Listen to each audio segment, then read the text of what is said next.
정조 연구가 정조 전문가죠. 정조대왕의 전문가.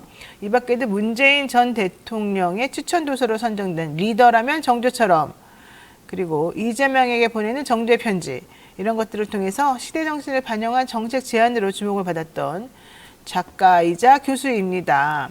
수원정의 출마를 선언한 한신대 김준혁 교수 모시고 대담 이야기 해보도록 하겠습니다. 어서 오십시오. 네, 안녕하세요. 네. 예, 불러주셔서 고맙습니다. 그 대선 전에도 저희 방송 나오셨었는데 네, 그랬었죠. 꽤 오랜만에 뵙습니다. 예. 네, 그동안에 좀 달라진 게 있어요? 달라진 거는 일단 5개월째 술을 안 마셔서 오. 예, 그 살을 좀 많이 좀 뺐고요. 이거 머리 스타일이 파마를 좀 살짝 바뀌었는데? 했는데 이게 네. 좀 잘 못하는 거 같아가지고. 약간 머리가 좀 그렇습니다. 예, 이게 좀 뭘 발랐어야 되는데. 아, 그래요? 네. 자, 그럼 외적인 건 그렇고 본인이 이제 그때랑 지금이랑 어떻게 달라졌죠? 지난번에는 이제 수원시장 대선 때 나오신다고. 수원시장 그 예비 후보로 출마했었는데요. 이번에 이제 수원에 5개 지역구가 있는데 그 중에 한 지역구인 수원 정 지역구, 메탄동, 원천동, 영통 1동, 광교 1, 2동 그 지역. 그러니까 이제 쉽게 이야기해서 수원의 영통구라고 좀 이해하시면 되는데요. 그 지역의 총선에 더불어민주당 예비 후보로 출마를 했습니다. 수원정 예비 후보.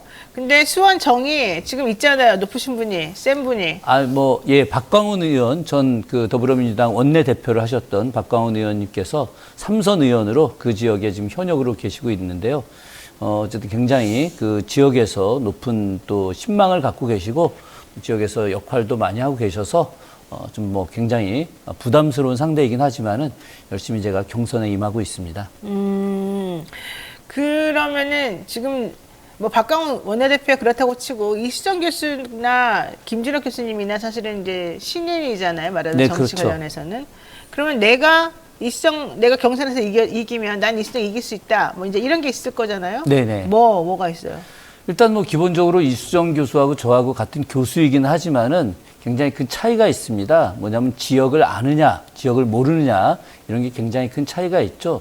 이수정 교수가 이제 그렇게 그 기자회견 비스름하게 했는데 본인이 이 지역에 온 지 50일 됐다. 이런 이야기를 했습니다. 저는 50년 됐거든요. 50일하고 50년하고의 차이는 굉장히 큰 것이고 저는 그 지역 전체 골목부터 시작해서 모르는 지역이 없고 또 어떤 문제가 있는지 이 문제를 해결하는 대안이 무엇인지 이런 것에 대한 이제 구체성을 갖고 있기 때문에 이수정 교수님하고는 이제 차이가 많이 난다고 할 수 있고요. 예. 이수정 교수는 자기가 거기가 험지라고 주장하지만 사실은 수원대학교, 경기대학교, 네. 그쪽 라인이 다 그 학생들이 주변에 이제 주민등록을 옮겨서 살고 있다고 그러더라고요. 예, 거기가 이제 경기대학교 기숙사가 수원 정 지역에 있고요. 그 기숙사는 이제 주민등록을 이제 이전해야 된다는 이야기가 있는데 성균관대학교 같은 경우도 그렇게 되어 있습니다. 그래서 기숙사의 인원이 약 한 3,000명 가까이 되기 때문에 아마도 이제 그 학생들이 투표를 하게 되면 본인한테 유리하다고 생각할지 모르겠지만은 중요한 거는 그 이수정 교수가 약간 좀 판단을 잘못한 부분이 있습니다. 네. 그 지역은 수원에서 가장 안전한 지역이고 깨끗한 지역인데 범죄가 없는 지역으로 만들겠다 이런 이야기하고 있기 때문에 원래 범죄가 없는 데인데. 네. 지역 분들이 좀 의아해하고 있는 측면도 좀 있고요. 또 이수정 교수가 이제 그 예비 후보로 되고 나서 김건희 여사와 관련된 이제 명품백 관련해서 저희들 표현으로 하면 일종의 좀 말의 그 헛발질 같은 거 그런 것들을 하고 계시는데. 지역에 있는 보수 이제 인사들도 굉장히 그 부분에 대해서 실망감을 많이 좀 하고 있고요. 이수정 교수 내부 쪽에서 여론조사를 아마 좀 돌리고 있는데 좀 어렵다고 판단되는 것 같기도 합니다. 그런데 이제 중요한 거는 뭐냐면은 이 수원 정 지역이 지난 그 대통령 선거 또 지방선거에서 수원 지역 전체에서 굉장히 약세를 보였습니다. 어떤 지역 같은 경우는 이제 국민의힘이 이긴 지역이 대체적으로 많이 나타나고 있기 때문에 그래서 이수정 교수가 말은 험지라고 하지만은 수원에서 거의 유일하게 국민의힘이 이길 수 있는 지역이다라고 판단이 됐고 그래서 본인이 비례를 거부하고 자신 있게 그 지역으로 온 거죠. 왔는데 이제 오면서부터 시작해서 약간의 그 실수, 실언 이런 부분들과 지역의 정서를 제대로 이해하지 못하는 측면이 실제로 존재한다고 저는 생각을 합니다. 그렇습니다. 사실 제가 보기에도 좀 걱정스러운 부분들이 많이 있어요. 말이 자꾸 좀 명확하지가 않고 좀 여사를 잘 해주려고 하다가 모순적인 말들을 많이 하게 되고 이래가지고. 근데 이제 그런 안 맞는 것도 것보다도 있어요. 예. 지역에 대한 이제 구체성이 너무 떨어진다는 게 지역을 잘 이제 모르니까. 예, 한계가 좀 있고요. 네. 뭐 제가 이제 같이 수행하는 분들이 국민의힘에 전에 이제 도의원 시의원했던 분들이 많이 계시거든요. 뭐 저하고 이제 오랫동안 인연을 맺었던 분들이죠. 그래서 제가 또 이제 뭐 이렇게 만날 때마다 인사하고 또 뭐 전화로도 통화하기도 하고 어떤 문제와 관련해서 불편한 부분들이 있으면 서로 좀 조율해서 좀 정리를 하자 이런 이야기를 하고 있는데 이제 전반적으로 국민의힘 분들이 저한테 이제 했던 이야기는 김 교수가 경선에서 이기면 무조건 이길 것 같아. 이런 이야기를 꼭 그쪽 당에 계신 분들이 저한테 할 정도로 그쪽 국민의힘에 계신 분들도 굉장히 위기의식을 느끼고 있다. 그래서 이수정 교수보다는 이제 제가 보다 국가개혁을 위해서 뭔가 앞장서고 검찰 독재 정권을 위해서 그 검찰 독재 정권과 맞서 싸우기 위해서는 역시 박강원 의원님과의 어떤 경선에서 이기는 것이 더 중요하다고 좀 판단을 하고 있습니다. 그러면 이거는 신뢰되는 질문일 수 있습니다만 본인은 박강원 원내대표만 이기면 괜찮다 생각하는 거예요? 뭐 괜찮다라고 하는 표현은 좀 약간 건방진 표현일 수 있고 최선을 다해야 되는데 현재 지금 이제 그 수원의 어떤 여러 정서들이 있지 않습니까? 이런 정서들을 봤을 때 이수정 교수에 대해서 굉장히 고개를 갸웃거리는 부분이 실제로 존재하는 것이고 또 저는 이제 수원 지역에서 평생 살아가면서 뭐 진보든 보수든 뭐 많은 분들과 이제 교류를 맺으면서 있어 왔잖아요. 그죠? 보수 원로들 같은 경우가 공식적으로 이번엔 김준혁 지지하겠다라고 선언하신 분들도 계세요. 근데 이제 그분들이 하시는 이야기는 이번에는 이수정 교수는 좀 어렵겠다라고 하는 의견들이 많기 때문에 좀 더 경선보다는 좀 더 낫지 않을까 하는 그런 생각을 갖고 있다는 그럼 거죠. 좋아요. 그럼 그 전 단계에 박강원 원내대표를 이기는 게 중요하겠네. 뭐 이게 가능합니까? 좀 가능하다고 보고 왜요? 있죠. 거긴 삼선이고 원내대표도 했었고 지지 기반도 많고 조직도 엄청나게 많을 텐데. 그거는 뭐 분명한 사실이죠. 뭐 기본적으로 시도위원부터 시작해서 삼선을 하시는 과정에서 많은 분들의 지지를 받고 있는 것도 분명한 사실이지만, 제가 그 박강원 의원님을 충분히 이길 수 있다고 판단하는 것은 일단 기본적으로, 열정, 또 어떤 개혁적 정책, 그리고 이것을 실행할 수 있는 그런 능력, 뭐 그리고 추진력 이런 부분들이 좀 더 강하게 있지 않을까 하는 그런 생각인 거죠. 지금 현재 그 이 수원 영통 지역은 외견상으로는 굉장히 화려해요. 멋있고 화려하죠. 깨끗하고. 그래서 뭐 제2의 강남이다 뭐 이런 이야기를 하고 있습니다.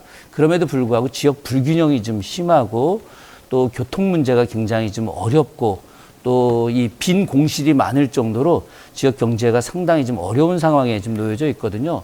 근데 이런 문제들과 관련해서 계속해서 시민들의 의견을 듣고 그 의견을 통해서 문제점을 해결할 수 있는 방안들을 찾았어야 되는데 이 부분에 대해서 제가 조금 더 잘 알고 있지 않나. 제가 네. 경선 출마하면서 지역에 있는 주요 그 상가 연합회 전체를 다 다니면서 만나보고 제가 제시한 대안들에 대해서 이분들이 굉장히 공감을 하고 있고 지금까지 근 몇 년 동안 한 뭐 7, 8년 동안 이렇게 대안을 제시한 사람은 없었다라는 아주 뭐 의미 있는 평가를 좀 받았습니다. 알겠습니다. 자, 보세요. 이제 그러면 이제 중요한 건 이겁니다. 자, 어쨌든 첩첩산중이니까 넘고 넘었다고 칩시다. 네.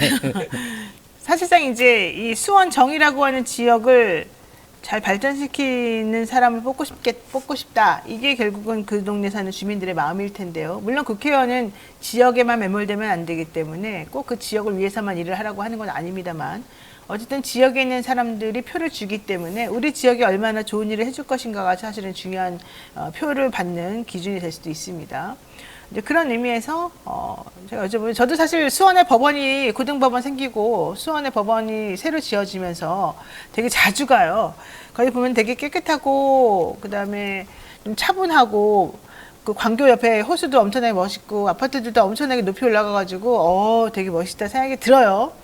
그런데 거기서 조금만 넘어가면 진짜 아까 말한 대로 개발이 좀 덜 돼 있고 뭔가 좀 이 격차가 좀 심해 보이고 이제 이런 게 있단 말이에요. 즉 이 본인이 나가려고 하는 그 지역은 이 주민들이 공유하는 정서나 생각하는 것들이 편차가 심해서 누구에게 어떠한 식으로 공약을 해가지고 그걸 일관되게 밀고 나가려고 하다 보면 저쪽 공약이랑 좀 안 맞는 부분들이 좀 있고 이런 위험성이 좀 있어 보여요.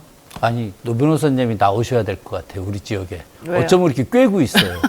그래서 좀 애매하고 조금 어려운 부분이 그런 지점인 것 같아요. 그러니까 이제 그게 지금 정확하게 말씀하셨는데, 이제 광교 지역과 그 메탄동 네, 지역, 메탄동 이게 지역. 이제 큰 차이가 있고, 여기에 이제 중간에 있는 게 영통 1동, 영통 네. 3동 이 지역이거든요. 그러니까 이 크게 보자면은 세 지역이 좀 불균형이 좀 네, 납니다. 엄청 심해요, 불균형이. 근데 이제 조금 전에 말씀하셨던 고등법원 앞쪽, 우리가 이제 법조타운이라고 보통 이야기하는데, 그쪽이 제일 문제가 교통이에요. 교통이 안 좋아요. 예, 우리. 교통이 안 좋고 상현역에서 600m 거리 걸어올 수밖에 없고, 그 광교 중앙역에서는 또 멀고 섬 같은 공간이 되어버렸습니다. 그래서 제가 이번에 파격적 제안을 좀 했고요. 교통 인프라 예, 관련. 그래서 네. 광교 중앙역에서 컨벤션 센터에서 법조타운, 법조타운에서 상현역으로 연결되는 그런 이제 구동형 그 트램하고 이건 이제 모노레일을 트램? 결합한 네. 방식으로 해서 그 현재 차선을 갖다 전혀 훼손하지 않는 방안에서 제가 창조적 고민을 좀 했어요. 많은 도시계획 전문가, 교통 전문가들하고 해서 이것을 방법을 이제 제안을 했더니 정말 그 지역에 있는 법조타운 앞에 상가협회 회장단이 깜짝 놀래하더라고요.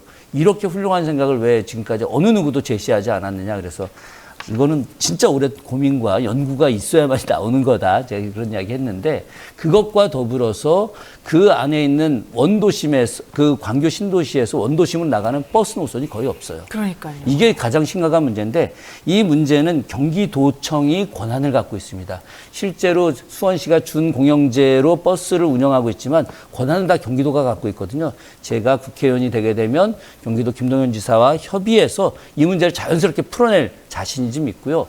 중요한 거는 이제 메탄동 일대 지역에 어떤 문제가 있느냐. 삼성전자가 수원을 지금까지 먹여 살려왔다고 해도 과언이 아닙니다. 그렇죠. 그런데 삼성전자가 예전에는 뭐 4천억 가까운 그 세금을 내줬는데 지금은 1,400억, 1,500억 정도밖에 안 돼요. 그런데 삼성전자는 굉장히 중요하죠. 근데 삼성전자로 인해서 그 뒤에 도시 일대가 발전이 안 됩니다. 우리가 60년 전에 공업지역 특별법이라는 법안을 만들었어요. 네. 그래서 이것은 공장 이외에는 만들어낼 수 없는 그 법안인데, 공업지역 특별법을 갖다가 이제 개선할 수 있는, 그 지역을 개선할 수 있는 법안을 만들어서 이제 작년에 이제 그게 이제 나왔는데, 저는 이 법안을 통해서 이 지역을 갖다가 완전히 새롭게 바꾸는, 그래서 제가 이제 지역 주민들하고 논의를 오래 했어요. 해가지고 제2의 판교와 같은 그런 이제 첨단 그런 연구단지를 조성하고 거기에 네. 걸맞는 배후단지를 만드는 거. 삼성전자 배후도시를 새롭게 만들어서 광교 지역을 새롭게, 그 메탄 지역을 새롭게 바꾸고, 여기에 더해서 메탄 지역에 어떤 문제가 있느냐. 시민 참여형 재개발 요구가 많이 있어요. 네. 그래서 이 부분을 갖다가 좀 쉽게 해결하는 방법들, 자연스럽게 지역의 균형을 맞춰내는 것들, 그리고 그 속에서 사람들이 보다 삶의 질을 높이는 방식의 어떤 지역 공약을 연구를 했고, 그것을 이제 주민들과 거의 합의된 상태입니다. 예. 알겠습니다. 자, 요 얘기도 좀 여쭤보겠습니다. 지금 화두라서. 교수님이 원래 중앙대학교 사학과 출신이에요. 네. 네. 80년대 학생운동에 또 열심히 일했던 분으로 알고 있고. 네. 부인도 그런 분하고 결혼한 걸로 알고 있고. 예. 근데 요즘 국민의힘 비상대책위원장 한동훈 위원장이나 수많은 사람들이, 야, 운동권 그 사람들 뭐 했어요? 너무 기득권이잖아. 청산해야 돼 이럽니다. 이거 억울하시겠습니다. 아니, 좀 황당하죠. 뭐, 본인들이 그런 이야기 꺼내는 것 자체가 사실 말도 안 되는 이야기고, 어제 그 홍익표 그 민주당 원내대표가 독립운동가들에 대해서 친일파들이 그 뭐라고 하는 거하고 좀 비슷하다고 네, 이런 이야기 맞아요. 했지 않습니까? 저는 뭐 거의 같은 생각이고, 그래서 제가 어제 똑같은 방식으로 해서 성명서를 낼까 하다가 좀 말았는데, 저는 그 지금 그 소위 말해서 민주화 시기에 독재가 정말 모든 권력을 갖고 시민들을 탄압하던 그 시기에 아무것도 하지 않았던 사람들이 이제 와서 아무것도 안 386 운동권 나가라. 성적은 올렸잖아요. 그동안. 아니, 뭐, 일 안 하라. 그 아마 나가서 안 하고. 한동훈 위원장은 그런 거 경험 못했을 겁니다. 네. 어떤 거냐면은 그 학교에 들어갈 때 그 수많은 전경들이 남학생이고 여학생이고 가방 검사하던 거. 맞아요, 맞아요. 우리 노인 우리 때 변호사님은 그랬어요. 경험을 하셨잖아요. 아, 그럼요. 그죠? 우리 때 그랬어요. 예. 맨날 이렇게 공문 같은 거 들고 막 뭐라 그러고. 아니, 우리한테. 지금 학생들한테 가방 검사를 한다. 그러면 그 여학생 가방 안에 여학생만이 볼 수밖에 없는 그런 비밀스러운 것들도 있을 수 있는데 역시 그걸 화장실도 있었다니까요. 그 남자들이. 전경들이 다 그걸 하나하나 다 드러내는 이런 시기를 갖다가 우리가 지금 극복하기 위해서 학생운동을 하고 그 학생운동의 어떤 수많은 결과 속에서 맞아요. 유월항쟁이 있고 유월항쟁의 어떤 승리 속에서 오늘날 민주화까지 이루어져 왔는데 그런 것에 대해서 감사의 이야기도 하지 않는 사람이 뭐 386 다 나가라. 물론 386 중에는 오랫동안 정치를 통해서 이익을 얻었던 사람들도 있죠. 그럼요. 그런데 그 사람들은 386 전체 학생운동을 했던 사람들 중에 0.01도 안 됩니다. 나머지 사람들을 폄훼하는 것은 올바른 정치인의 자세가 아닙니다. 저는 그리고 그렇게 말하려면은 국민의힘에 있는 386부터 먼저 좀 정리해라. 이 얘기가 꼭 하고 싶어요. 국민의힘의 대표적인 386이 원희룡 장관 아니에요? 뭐 원희룡 장관 같은 경우 그 국민의힘에 그 이번에 물론 총선에 안 나오지만 장제원 의원 장제원. 예, 저하고 대학 동기입니다. 예, 저 86학번 동기인데 대학 다닐 때 흑석동 교정에서 한 번도 집회 현장에서 얼굴을 본 적이 없습니다. 네. 그러니까 그 당시에는 우리가 보기에는 배신자 내지는 공부하려고 자기만의 이거를 입신양명을 위해서 시대적인 소명과 요구에 눈을 감아버렸던 바로 그 사람들 이제 와가지고는 자기가 그렇게 했다는 걸 가지고 남들을 공격한다? 되게 웃긴다. 이래서 좀 저희 이번에 동기들이 여러 명 출마를 합니다. 예, 김영진 의원 빼고는 다 이번 정치신으로 처음 나오는 분들인데 예, 저희 민주당 안에서 그래서 얼마 전에 한번 좀 모였어요. 네. 모여가지고 으쌰으쌰 한번 열심히 하자는데 알겠습니다. 그런 얘기 했었죠. 자, 마지막 하나만 여쭤보고 정리하겠습니다. 명절이 시작된 지난주 금요일에 제3지대가 이준석 대표 창당한 개혁신당 이름으로 빅 텐트를 쳤습니다. 성공하겠습니까? 어떻게 되십니까? 아유, 뭐 100% 실패한다고 생각합니다. 왜요? 조금 전에 아까 황희두 저 이사하고 신인김 변호사하고 뭐 얘기 많이 하는 거 저도 이 바깥에서 좀 들었는데 저는 이념과 가치가 전혀 다른 사람들의 모임이다. 제가 성명서도 냈습니다. 예, 구태당이다. 예, 이거는 개혁신당이 아니라 수구 구태당이다. 구태 잡당이다. 이렇게 좀 뭐 거친 표현이긴 하지만은 아니 국민들이 누가 이해하겠습니까? 정치라고 하는 것은 같은 이념을 갖고 있는 사람들이 그 이념을 갖다가 현실을 통해서 실현하기 위해서 만들어낸 거 아니겠습니까? 그거 과정에서 정권을 이제 이렇게 수권 정당이 되고 수권 정당이 돼서 정책을 실현하는 것들 이게 바로 정당이 갖고 있는 이념이자 가치이자 현실인데 그것과 관련해서 저렇게 스스로의 어떤 금배치 한 번 더 달겠다라고 하는 것 그 이상 전혀 없지 않습니까? 그래서 저는 100% 국민들로부터 버림받을 것이다 생각합니다. 그렇지만 어쨌든 3번으로 되고 또 워낙 유명한 인물들이 많이 모여 있으니까 인지도가 있으면 사람들이 저 사람들이 뭔가 하나보다라고 생각할 수도 있고 장기적으로는 모르지만 단기적으로는 어쨌든 총선까지 2달도 안 남았기 때문에 이 정도는 유지되고 이 정도는 단물을 좀 빨아낼 수 있는 그런 상황 아니에요? 제가 재미난 얘기 하나 해도 될까요? 시간이 없어지니까 자, 짧게. 근데 하여튼 짧게 그 이낙연 대표가 전 대표가 그 광주에 가서 뭐 막 이야기를 했더니 광주 분들이 그랬다는 겁니다. 너가 DJ냐? 저는 그래요? 이게 상징화된 이야기라고 생각합니다.